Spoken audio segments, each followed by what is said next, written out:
এটা ভয়ংকৰ দৃশ্য। এই দৃশ্য দেখিলে আপোনাৰো গাৰ নোম শিয়ৰি উঠিব।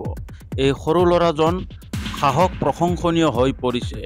এই সৰু ল'ৰাজনৰ সাহসিকতা কাণ্ড বৰ্তমান ছ'চিয়েল মিডিয়াত খুব ভাইৰেল হৈ পৰিছে। কথাটো হৈছে, এই সৰু ল'ৰাজন এখন অফিচৰ দুৱাৰৰ সন্মুখত ছফাত বহি মোবাইল গেম খেলি আছিল আৰু দুৱাৰখন খোলা আছিল।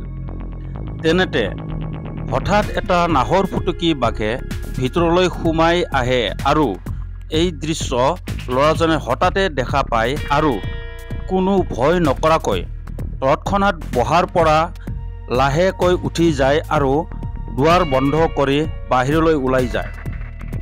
তাৰ পিছত পুলিচক জনায় আৰু পুলিচৰ সৈতে বন বিভাগো আহি বাঘটোক বেজীৰে নিচা কৰাই ধৰি লৈ যায়। এই সৰু ল'ৰাটোৰ সাহস আৰু বুদ্ধি বৰ্তমান ছ'চিয়েল মিডিয়াত খুব প্ৰশংসনীয় হৈ পৰিছে।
শেষত বন্ধুসকল, আপোনালোকলৈ অনুৰোধ, প্লিজ ভিডিঅ'টো লাইক কৰিব আৰু প্লিজ মোৰ চেনেলটো ছাবস্ক্ৰাইব কৰিব।